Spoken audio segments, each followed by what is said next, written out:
এক দিন দরিদ্র ভিখারিনী মেয়ে যখন মহাদেবের কৃপায় বিশাল সাম্রাজ্যের রানী হয়ে বসল, কিন্তু কিভাবে সে এক দিন দরিদ্র থেকে এত বড় সাম্রাজ্যের মহারানী হয়েছিল, চলুন আজকের এই কাহিনীর মাধ্যমে জেনে নেওয়া যাক।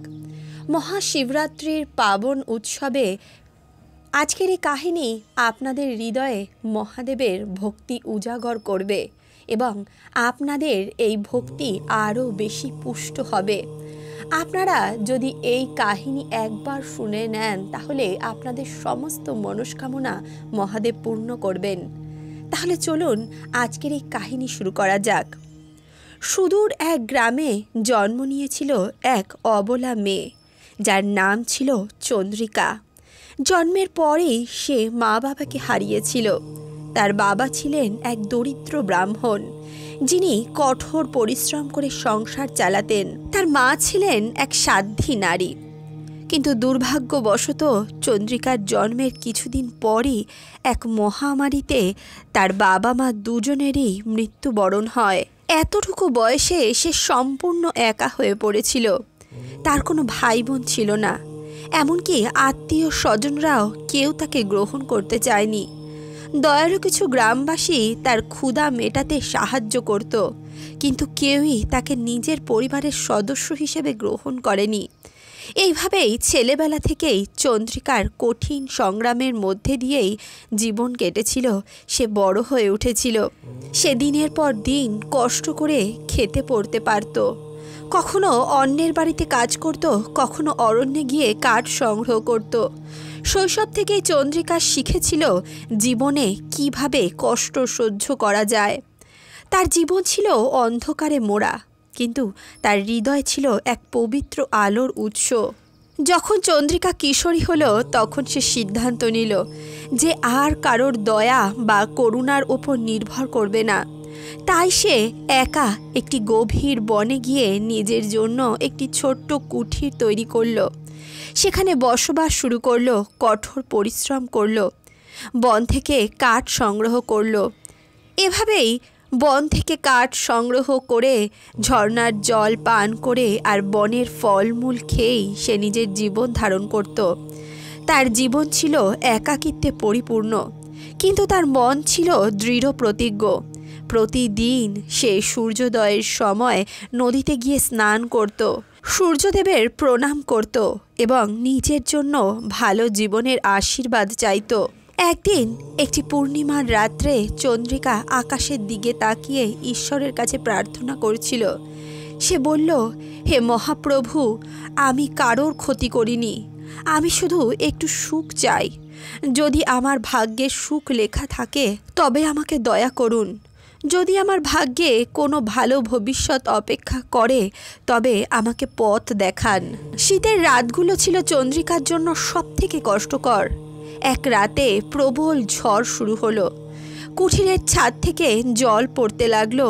বাতাস এতটাই প্রবল ছিল যে কুঠিরের দরজা বারবার দুলছিল। সেই রাত্রে চন্দ্রিকা বনের মধ্যে এক গাছের নিচে আশ্রয় নিল। বনের মাঝে একাকী বসে চন্দ্রিকা ভাবছিল তার ভবিষ্যৎ সম্পর্কে। সে জানত না কতদিন সে এই কঠিন জীবন যাপন করতে পারবে। তার হৃদয় ছিল বিষণ্ণ, কিন্তু সে হাল ছাড়েনি। ঠিক সেই মুহূর্তে বনের এক কোণ থেকে এক শান্ত ঔজ্জ্বল্যময় মহাত্মার আবির্ভাব হলো।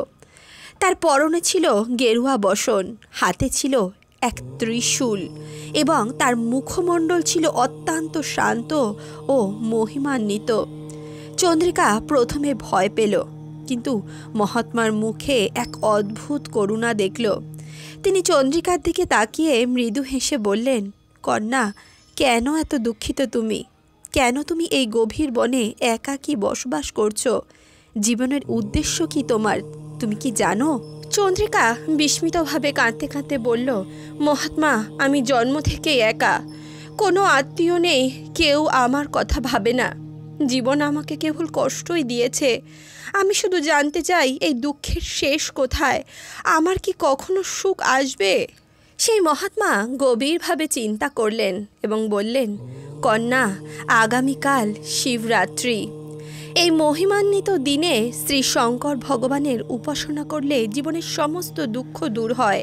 তুমি যদি সত্য মন থেকে শিবরাত্রির দিন শিব পার্বতীর ব্রত পালন করো, তবে আমি নিশ্চিত তোমার জীবনের কল্যাণ হবে। চন্দ্রিকা বিস্ময়ের সঙ্গে তাকালো। মহাত্মা, এই শিবরাত্রির ব্রত কি? আমি কিভাবে পালন করব? এই ব্রত পালনের মহিমা কি? মহাত্মা তখন চন্দ্রিকাকে আশ্বস্ত করলেন, কন্যা, শিবরাত্রির ব্রত এক মহান ব্রত, যার ইতিহাস বহু পুরনো। এই ব্রত শিব পার্বতীর পবিত্র বিবাহের স্মরণে পালন করা হয়। আমি তোমাকে এর পূর্ণ কাহিনী বলবো, যাতে তুমি এর গুরুত্ব বুঝতে পারো এবং সত্যিকারভাবে তা পালন করতে পারো। চন্দ্রিকা কৌতূহলী হয়ে উঠল। তার জীবনে এত দিন কেউ এত সুন্দর কথা বলেনি, কেউ তাকে কোনো আশার আলো দেখায়নি। সে সিদ্ধান্ত নিল আগামীকাল সে শিবরাত্রির ব্রত পালন করবে। বনের গভীরে সেই রাতের পর মহাত্মা চন্দ্রিকার কুঠিরে এলেন।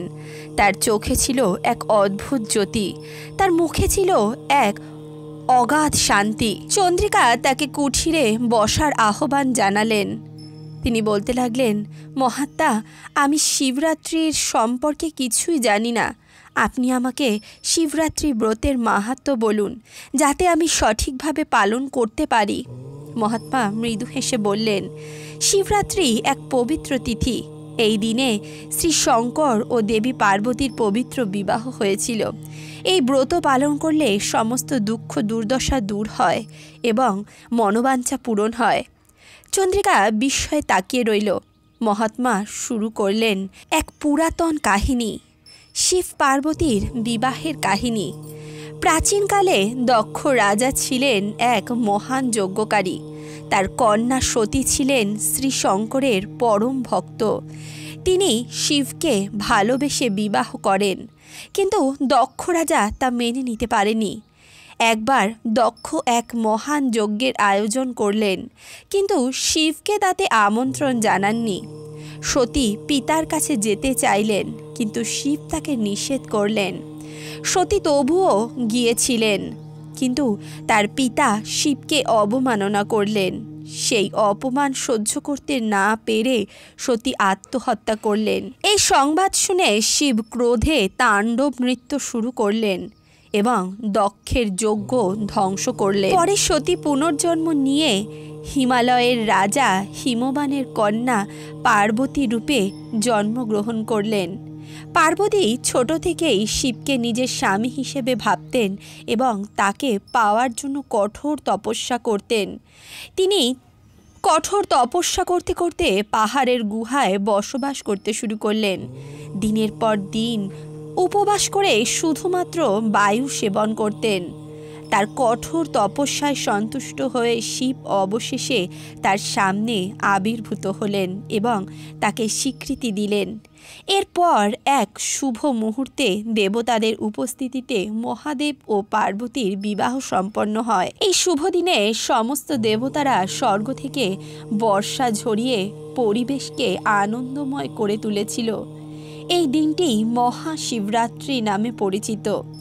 এই রাতে ভক্তরা উপবাস করে বাবা ভোলানাথ ও মাতা পার্বতীর আরাধনা করেন এবং তাকে প্রসন্ন করার চেষ্টা করেন। মহাত্মা বলেন, যে নারী মহাশিবরাত্রির ব্রত পালন করে সে তার পবিত্রতা এবং শুভ জীবনসঙ্গী লাভ করে। এই ব্রত পালনের ফলে দুঃখ দুর্দশা দূর হয় এবং জীবনে সুখ ও সমৃদ্ধি আসে। তিনি আরও বলেন, এই ব্রত পালনের জন্য ভক্তদের দিনব্যাপী উপবাস করতে হয়, রাত জেগে শিবের নাম স্মরণ করতে হয় এবং 4 প্রহরে শিবলিঙ্গে জল, দুধ, দই, মধু, ঘি ও বেলপাতা অর্পণ করতে হয়। এর মাধ্যমে শিব তুষ্ট হন এবং ভক্তের ইচ্ছা পূরণ করেন। চন্দ্রিকার চোখে আনন্দের অশ্রু চলে এলো। সে দৃঢ় প্রতিজ্ঞ হলো, আগামীকাল মহাশিবরাত্রির ব্রত সে নিষ্ঠাভাবে পালন করবে। পরদিন ভোরবেলা সে শুদ্ধ জল দিয়ে স্নান করল, পরিষ্কার পোশাক পরিধান করল এবং বনের এক পবিত্র স্থানে গিয়ে শিবের আরাধনায় বসল। চন্দ্রিকা সারা দিন উপবাস করল। সে নির্বিচারে শিবের নাম জপ করতে থাকল।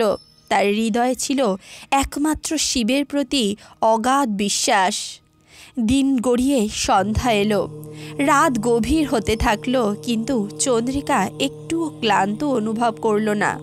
তার মনে হচ্ছিল যেন মহাদেব নিজেই তার পাশে রয়েছেন।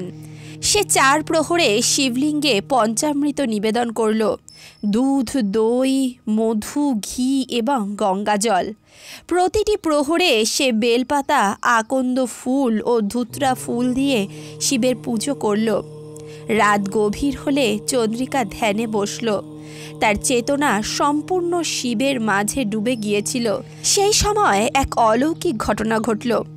শিবলিঙ্গ থেকে এক মৃদু আলোক রশ্মি বেরিয়ে এলো এবং চন্দ্রিকা অনুভব করল যেন মহাদেব তাকে আশীর্বাদ করছেন। সে গভীর বিস্ময়ে কেঁদে ফেলল। শিবরাত্রির শেষ প্রহরে হঠাৎ কুঠিরের বাইরে এক সোনার রথ এসে থামল। সেই রথ থেকে এক সুদর্শন রাজকুমার নেমে এলো। তিনি ছিলেন পাশের রাজ্যের রাজপুত্র, যিনি শিকারে বেরিয়ে পথ ভুলে এই বনে চলে এসেছিলেন। রাজকুমার যখন কুঠিরের দিকে এগিয়ে এলেন, চন্দ্রিকা তখন ধ্যানে মগ্ন ছিল। তিনি কৌতূহলী হয়ে কুঠিরের সামনে দাঁড়ালেন এবং বললেন, এই কুঠিরে কেউ আছেন? চন্দ্রিকার ধ্যান ভঙ্গ হয়ে গেল। সে হঠাৎ করে দরজার দিকে তাকালো। রাজকুমারকে দেখে সে বিস্মিত হয়ে পড়ল। রাজকুমার তার বিনীত আচরণ ও দৃষ্টিতে মুগ্ধ হলেন। আসলে চন্দ্রিকাকে দেখতে ছিল অপরূপা সুন্দরী। তিনি বললেন, আমি এই বনের মধ্যে পথ হারিয়ে গেছিলাম, কিন্তু এই কুঠিরের দিকে অদ্ভুত এক আকর্ষণ অনুভব করছিলাম। আমি কি জানতে পারি আপনি কে? চন্দ্রিকা তখন রাজকুমারকে নিজের জীবনের সমস্ত কাহিনী জানালো। তার জীবনের দুঃখের কাহিনী, শৈশবের কষ্টের কথা এবং শিবরাত্রির ব্রত পালন করার কারণ। রাজকুমার তার কথা শুনে আপ্লুত হলেন। তিনি অনুভব করলেন এই মেয়েটি তার হৃদয়ের সঙ্গে গভীরভাবে সংযুক্ত হয়েছে। রাজকুমার তখন বললেন, আপনার নিষ্কলুষ মন ও শিবের প্রতি ভক্তি আমাকে মুগ্ধ করেছে। আমি আপনাকে আমার রাজ্যের রানী হিসেবে গ্রহণ করতে চাই। আপনি কি আমার সঙ্গে চলবেন? চন্দ্রিকার চোখে জল এসে পড়ল। মহাদেব সত্যি তার প্রার্থনা শুনেছেন। সে সম্মতি জানালো এবং সেই রাতেই তার জীবন সম্পূর্ণভাবে বদলে গেল। রাজকুমার তাকে নিজের রথে তুলে নিয়ে গেলেন এবং রাজপ্রাসাদে পৌঁছানোর পর রাজকীয় রীতি মেনে তাদের বিবাহ সম্পন্ন হলো। এইভাবে শিবের কৃপায় চন্দ্রিকার দুঃখময় জীবন সুখ ও সমৃদ্ধিতে পূর্ণ হলো। রাজকুমারের সঙ্গে বিবাহ বন্ধনে আবদ্ধ হওয়ার পর চন্দ্রিকা এক নতুন জীবনে প্রবেশ করল। সে একদিন বনবাসে ছিল, কঠোর পরিশ্রমের মধ্যে দিন কাটিয়েছে, কিন্তু রাজপ্রাসাদের বিলাসবহুল জীবন ছিল একেবারে আলাদা। প্রাসাদের চাকচিক্য, দাস দাসীদের উপস্থিতি এবং রাজকীয় রীতিনীতি তাকে নতুন এক জগতে নিয়ে এলো। প্রাসাদের নতুন জীবন।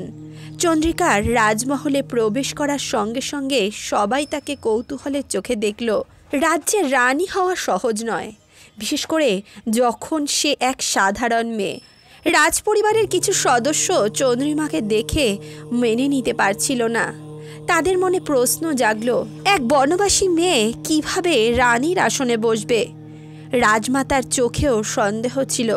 তিনি বললেন, এত সাধারণ মেয়ে কিভাবে রাজপরিবারের ঐতিহ্য বজায় রাখতে পারবে? চন্দ্রিকা বিনয়ের সঙ্গে মাথা নিচু করলেন এবং বললেন, আমি আমার কর্তব্য যথাসম্ভব পালন করব মা। আমি চেষ্টা করব আপনাদের বিশ্বাস অর্জন করতে। রাজমাতা চন্দ্রিকাকে পরীক্ষা করার জন্য কঠিন একটি দায়িত্ব দিলেন। তিনি বললেন, আগামী পূর্ণিমার দিনে রাজ্যের বড় যজ্ঞ অনুষ্ঠিত হবে। রানীর দায়িত্ব হবে সেই যজ্ঞের সমস্ত আয়োজন করা এবং নির্দিষ্ট বিধি অনুযায়ী পূজা সম্পন্ন করা। এটি ছিল চন্দ্রিকার জন্য একটি বড় পরীক্ষার সময়। সে এতদিন শিবের ভক্তি করেছে, কিন্তু রাজকীয় রীতিনীতি এবং বড় আয়োজনে কাজ সে কখনোই করেনি। চন্দ্রিকা নির্ভীকভাবে যজ্ঞের আয়োজন শুরু করল। সে ব্রাহ্মণদের পরামর্শ নিল, পুরোহিতদের সঙ্গে আলোচনা করল এবং যজ্ঞের সমস্ত উপকরণ সংগ্রহ করল। রাজমাতা দূর থেকে সব কিছু লক্ষ্য করছিলেন। তবে যজ্ঞের দিন উপস্থিত হলে রাজ্যের সব বিশিষ্ট ব্যক্তিরাও যজ্ঞে উপস্থিত হলেন। চন্দ্রিকা নিজ হাতে সব কিছু তদারকি করছিল, কিন্তু হঠাৎ এক বিপদ ঘটে গেল। যজ্ঞের প্রধান অগ্নিকুণ্ডের আগুন নিভে গেল। সকলেই আতঙ্কিত হয়ে পড়ল। রাজমাতা ক্রোধে ফেটে পড়লেন। এত বড় ভুল! রানীর দায়িত্ব ঠিকভাবে পালন করা উচিত ছিল তোমার। চন্দ্রিকা একদম ঘাবড়ে গেল না। সে শিবের নামে গভীরভাবে প্রার্থনা করল এবং পূজার বেদিতে বসে শিবের নাম জপ করতে লাগল। হঠাৎই এক অলৌকিক ঘটনা ঘটল। মন্দিরের ঘণ্টা আপনা আপনি বাজতে শুরু করল এবং অগ্নিকুণ্ডের আগুন আবার জ্বলে উঠল। সকলেই বিস্মিত হয়ে গেলেন। রাজমাতা তখন অনুভব করলেন যে চন্দ্রিকা কেবলমাত্র সাধারণ মেয়ে নয়, সে মহাদেবের আশীর্বাদ ধন্য। তিনি চন্দ্রিকাকে স্নেহভরে কাছে ডেকে বললেন, তুমি সত্যি আমার যোগ্য পুত্রবধূ এবং এই রাজ্যের যোগ্য রানী। চন্দ্রিকা মহৎ হৃদয় এবং নিষ্ঠার সামনে সকলের মাথা নত হল। রাজ্য জুড়ে তার সুনাম ছড়িয়ে পড়ল। এদিকে চন্দ্রিকা যখন রাজপ্রাসাদের জীবনযাপনে অভ্যস্ত হতে শুরু করল, তখনই তার সামনে আর এক নতুন সংকট এসে দাঁড়ালো। রাজ্যের এক প্রবল শত্রু রাজা তাদের রাজ্যের উপর আক্রমণের প্রস্তুতি নিচ্ছিল। রাজকুমার সেই শত্রুর সঙ্গে যুদ্ধ করার জন্য সৈন্য সাজিয়ে প্রস্তুত করছিলেন, কিন্তু যুদ্ধ শুরুর আগেই এক অশুভ সংকেত দেখা দিল। একদিন সকালে রাজপুরোহিত জানালেন, রাজ্যের প্রধান শিব মন্দিরে এক ভয়ঙ্কর সংকট দেখা গেছে। মন্দিরের প্রধান শিবলিঙ্গ থেকে নির্গত ধোঁয়া ও বজ্রপাতের শব্দ রাজ্যের সকলকে আতঙ্কিত করছিল। পুরোহিতরা জানালেন, এটি এক অশুভ লক্ষণ যা নির্দেশ করছে যে রাজ্যের বড় কোনো বিপদ আসতে চলেছে। রাজা ও রাজকুমার উদ্বিগ্ন হয়ে পড়লেন। তারা বুঝতে পারছিলেন না কিভাবে এই সংকটের মোকাবিলা করবেন। রাজমাতা চন্দ্রিকার কাছে এসে বললেন, তুমি মহাদেবের আশীর্বাদ ধন্যা। একমাত্র তুমিই পারো এই রাজ্যকে রক্ষা করতে। চন্দ্রিকা রাজমাতার কথা শুনে দৃঢ় প্রতিজ্ঞ হল। সে সিদ্ধান্ত নিল যে সে মহাদেবের পূজা অর্চনা শুরু করবে। সে মহাদেবের কাছে নিজের রাজ্যের মঙ্গল কামনা করবে। চন্দ্রিকা পুনরায় কঠোর উপবাসে ব্রত পালন করল। সে সারা রাত শিবের নাম জপ করল এবং শিবলিঙ্গে পঞ্চামৃত নিবেদন করল। গভীর রাত্রিতে সে মহাদেবের সামনে বসে বলল, হে প্রভু, আমি আপনাকে কেবল নিজের জন্য নয়, সমগ্র রাজ্যের কল্যাণের জন্য ডাকছি। যদি আমার ব্রত সার্থক হয় তবে দয়া করে আমাদের রাজ্যকে রক্ষা করুন। চন্দ্রিকার গভীর ভক্তি দেখে এক অলৌকিক ঘটনা ঘটল। মধ্যরাত্রে মহাদেবের এক স্বপ্নাদেশ পেল চন্দ্রিকা। মহাদেব চন্দ্রিকাকে বললেন, আমার ভক্ত কখনো বিপদে পড়ে না, তুমি চিন্তা করো না, আমি নিজেই রাজ্যের রক্ষা করব। সেই রাতেই আশ্চর্যজনকভাবে শত্রুর রাজ্যের সেনাদের মধ্যে বিভ্রান্তি ছড়িয়ে পড়ল। তাদের প্রধান অস্ত্রাগারে অগ্নিকাণ্ড ঘটল। তাদের সেনাপতির পুত্র হঠাৎ করেই অসুস্থ হয়ে পড়লেন, ফলে যুদ্ধের পরিকল্পনা বাতিল করতে বাধ্য হলো তারা। পরদিন সকালে দূত এসে খবর দিল যে শত্রু রাজা যুদ্ধ বন্ধ করার সিদ্ধান্ত নিয়েছেন। রাজা ও রাজকুমার বিস্মিত হয়ে পড়লেন। তারা বুঝতে পারলেন যে এটি মহাদেবের কৃপা ছাড়া আর কিছুই নয়। রাজমাতা চন্দ্রিকাকে পরম স্নেহে বুকে টেনে নিলেন এবং বললেন, তুমি সত্যি দেবীর মতো, মহাদেবের আশীর্বাদ তোমার উপর রয়েছে। রাজ্যে এক মহা উৎসবের আয়োজন করা হলো। সকলেই শিবের নাম জপ করতে লাগলো এবং রাজপ্রাসাদে এক বিশাল যজ্ঞের আয়োজন করা হলো। রাজকুমার অনুভব করলেন যে চন্দ্রিকা শুধু তার স্ত্রী নয়, বরং সমগ্র রাজ্যের রক্ষাকর্ত্রী। রাজা ঘোষণা করলেন, চন্দ্রিকা শুধুমাত্র আমার পুত্রবধূ নয়, সে এই রাজ্যের দেবী স্বরূপা। আমি তাকে রাজ্যের প্রধান রানী হিসেবে ঘোষণা করছি। সকলেই আনন্দে উল্লাস করল। চন্দ্রিকা শিবের আশীর্বাদে এক সাধারণ মেয়ে থেকে এক মহান রানী হয়ে উঠল। কিন্তু তার জীবনের যাত্রার পরীক্ষা এখনো শেষ নয়। রাজকুমার ও চন্দ্রিকা সুখে শান্তিতে রাজ্য শাসন করছিল, কিন্তু তাদের এই সুখের জীবন সহ্য হচ্ছিল না কিছু ষড়যন্ত্রকারীর।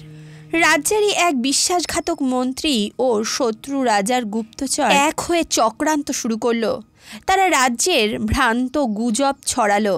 তারা বলতে লাগলো চন্দ্রিকার কারণে রাজ্যের প্রকৃত রানী অবহেলিত হচ্ছেন এবং রাজকুমার চন্দ্রিকার মায়াজালে আবদ্ধ হয়ে রাজ্যের প্রতি দায়িত্ব ভুলে যাচ্ছেন। এই গুজব রাজপ্রাসাদেও ছড়িয়ে পড়ল এবং রাজ পরিবারের কয়েকজন সদস্য এতে প্রভাবিত হলেন।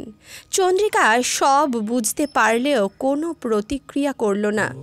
সে শিবের উপাসনায় নিজেকে আরও নিবেদন করল, কারণ সে জানত সত্য সব সময় জয় লাভ করে। ষড়যন্ত্রকারীরা রাজাকে বুঝিয়ে দিল যে চন্দ্রিকার কারণে রাজ্যের স্বাভাবিক শাসন ব্যবস্থা নষ্ট হচ্ছে। তারা এমন এক পরিস্থিতি তৈরি করল যেখানে রাজা চন্দ্রিকাকে রাজ্য থেকে নির্বাসিত করতে বাধ্য হলেন। রাজকুমার ব্যথিত হলেন, কিন্তু রাজধর্ম পালনের শপথ নেওয়ার কারণে তিনি কিছুই বলতে পারলেন না। চন্দ্রিকা সব কিছু বুঝেও ধৈর্য ধরল। সে রাজকুমারের চোখের দিকে তাকিয়ে বলল, আমি জানি মহাদেব আমাকে রক্ষা করবেন। এই কষ্ট হয়তো আমার জন্য শিবের কোনো আশীর্বাদ। চন্দ্রিকা রাজপ্রাসাদ ছেড়ে বেরিয়ে পড়লেন একা। সে আবার সেই গভীর জঙ্গলে ফিরে গেলেন যেখানে একসময় তার কঠিন জীবন কেটেছিল। সে আবার শিবলিঙ্গ প্রতিষ্ঠা করলেন এবং কঠোর তপস্যায় লিপ্ত হলেন। এদিকে রাজ্যে একের পর এক অশুভ ঘটনা ঘটতে লাগলো। ফসল নষ্ট হতে শুরু করলো, অনাবৃষ্টি ও মহামারী ছড়িয়ে পড়ল। রাজ্য জুড়ে অশান্তি দেখা দিল। রাজা বুঝতে পারলেন যে চন্দ্রিকার অবমাননার কারণেই মহাদেব কৃপাহীন করেছেন তাদের। রাজমাতা মহারাজকে বলতে লাগলেন, তুমি তাড়াতাড়ি চন্দ্রিকাকে খুঁজে আনার জন্য লোক পাঠাও। রানীর কথা শুনে মহারাজও চন্দ্রিকাকে খোঁজার জন্য সৈন্যদল পাঠালেন। রাজদূতেরা যখন গভীর বনের ভিতর প্রবেশ করল, তারা দেখল সেখানে চন্দ্রিকা গভীর তপস্যায় নিমগ্ন হয়ে আছেন। তারা রাজ্যের দুরবস্থার কথা চন্দ্রিকাকে জানালেন। তারা চন্দ্রিকার কাছে অনুনয় করলেন যে তিনি যেন রাজ্যে ফিরে যান। চন্দ্রিকা বলল, আমি কেবল তখনই ফিরতে পারবো যখন রাজা ও রাজপরিবার সত্যিকারের অর্থে উপলব্ধি করবে যে ভক্তি ও সততার কোনো বিকল্প নেই। রাজা নিজে চন্দ্রিকার কাছে এলেন এবং ক্ষমা প্রার্থনা করলেন। চন্দ্রিকা তাদের নিয়ে এক মহান যজ্ঞের আয়োজন করল, যেখানে মহাদেবের কাছে রাজ্যের কল্যাণ কামনা করা হলো।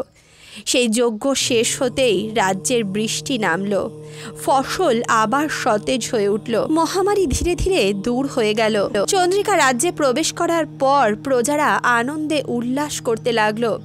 রাজকুমার চন্দ্রিকাকে গভীর স্নেহ ও সম্মান জানালেন। চন্দ্রিকা আবার তার সিংহাসন ফিরে পেলেন, কিন্তু এবার সে শুধুমাত্র রাজপরিবারের সদস্য নয়, সমগ্র রাজ্যের আস্থার প্রতীক হয়ে উঠল। চন্দ্রিকার জীবন এক নতুন পথের দিকে এগিয়ে চলেছিল। শিবের আশীর্বাদে তিনি শুধু রাজ্যের রানী নন, বরং এক মহীয়সী নারীতে পরিণত হয়েছিলেন, যিনি মানবতার কল্যাণে নিজেকে উৎসর্গ করেছেন। এক রাতে চন্দ্রিকা স্বপ্ন দেখলেন শিব ও পার্বতী স্বয়ং তার সামনে দাঁড়িয়ে আছেন। মহাদেব বললেন, হে দেবী, তুমি শুধু এক জন্মের জন্য নয়, বহু জন্মের জন্য আমার পরম ভক্ত। তোমার জীবনে যত দুঃখ দুর্দশাই আসুক না কেন, আমি সর্বদা তোমার সঙ্গে রয়েছি। এই রাজ্য, এই মানুষ, এই পৃথিবী তোমার দয়ায় আরও আলোকিত হবে। তুমি মানুষের সেবায় নিজেকে নিবেদন করো, এতে আমারও প্রাপ্তি হবে। চন্দ্রিকা আবেগে কেঁদে ফেললেন, তিনি বললেন, হে মহাদেব, আমি আজীবন আপনার চরণে নিজেকে নিবেদন করব। আমার জীবনের একমাত্র লক্ষ্য হবে মানুষের কল্যাণ এবং আপনার মহিমা প্রচার করা। পরদিন রাজ্যে এক বিশাল মহাযজ্ঞের আয়োজন করা হলো। চন্দ্রিকা নিজ হাতে শিবরাত্রির ব্রত পালন করলেন এবং সকলকে এই পবিত্র ব্রত পালনের উপদেশ দিলেন। তিনি বললেন, শিবরাত্রির ব্রত পালন করলে জীবনের সমস্ত দুঃখ দূর হয়। মহাদেব কখনো তার ভক্তদের নিরাশ করেন না। শিবরাত্রির দিন উপবাস ও ভক্তিপূর্বক শিবের পূজা করলে জীবনে সুখ সমৃদ্ধি আসে। শিবরাত্রির এই মাহাত্ম্য শুনে রাজ্যের সকল মানুষ ব্রত গ্রহণ করলেন এবং আনন্দের সঙ্গে শিবরাত্রি পালন করলেন। সেই রাতে আকাশে এক উজ্জ্বল চাঁদের আলোয় সমগ্র রাজ্য ঝলমল করছিল। মনে হলো যেন মহাদেব তার ভক্তদের আশীর্বাদ প্রদান করছেন। অনেক বছর পরে যখন চন্দ্রিকা তার মানব জীবনের সমস্ত দায়িত্ব পালন করে শেষ করেছেন, তখন তিনি এক নির্জন রাতে আবার ধ্যানে বসলেন। মহাদেব তাকে স্বপ্নে দর্শন দেন এবং বলেন, এবার সময় এসেছে, তুমি আমার সঙ্গে কৈলাসে চলো। পরদিন সকালে রাজ্যের সকল মানুষ দেখতে পেলেন যে চন্দ্রিকা গভীর ধ্যানে বসে আছেন আর তার শরীর থেকে এক অপূর্ব জ্যোতি নির্গত হচ্ছে। ধীরে ধীরে সেই জ্যোতি শিবধামের দিকে যাত্রা করল। রাজ্যের সবাই মহাদেবের এই অলৌকিক লীলা দেখে বিস্মিত হলেন। তারা বিশ্বাস করলেন যে চন্দ্রিকা এক সাধারণ নারী নন, তিনি স্বয়ং মহাদেবের কৃপা প্রাপ্তা। বন্ধুরা, শিবরাত্রি শুধুমাত্র একটি ব্রত নয়, এটি এক মহান ত্যাগ ও ভক্তির প্রতীক। পৌরাণিক কাহিনী অনুসারে এই রাতে শিব ও পার্বতীর শুভ বিবাহ সম্পন্ন হয়েছিল। আবার অনেক কাহিনীতে বলা হয় এই রাতে মহাদেব তার সর্বোচ্চ তাণ্ডব নৃত্য করেছিলেন, যা সৃষ্টি ও বিনাশের চক্রকে নিয়ন্ত্রণ করে। শিবরাত্রির দিন উপবাস, শিবলিঙ্গে জল, দুধ ও বেলপাতা নিবেদন এবং ওম নমঃ শিবায় মন্ত্র জপ করার ফলে জীবনের সমস্ত পাপ নাশ হয়। মহাদেবের কৃপায় মানুষের জীবনে সুখ, সমৃদ্ধি, শান্তি ও সিদ্ধি লাভ হয়। চন্দ্রিকার জীবনের এই কাহিনী প্রমাণ করেছে শিবের প্রতি নিঃস্বার্থ ভক্তি ও বিশ্বাস যে কাউকে মহান করে তুলতে পারে। চন্দ্রিকা এক অনাথ কন্যা যে রাজ্যের রানী এবং পরিশেষে শিবের পার্শ্বদ হয়ে উঠেছিল। এইভাবে মহাদেব তার ভক্তদের কখনো পরিত্যাগ করেন না, বরং তারা সত্য ও ধর্মের পথে থাকলে মহাদেব চূড়ান্ত আশীর্বাদ প্রদান করেন। শিবরাত্রি শুধু একটি ব্রত নয়, এটি শিবের অনুগ্রহ পাওয়ার এক চিরন্তন পথ। তাহলে বন্ধুরা, আজকের এই কাহিনী, আজকের এই প্রসঙ্গ আপনাদের কেমন লাগলো কমেন্ট বক্সে অবশ্যই লিখে জানাবেন। ভিডিওটি ভালো লাগলে অবশ্যই ভিডিওটিতে একটি লাইক করুন, বন্ধু বান্ধব আত্মীয় পরিজনের সঙ্গে ভিডিওটি শেয়ার করুন আর অন্তর্মন থেকে বলুন ওম নমঃ শিবায়।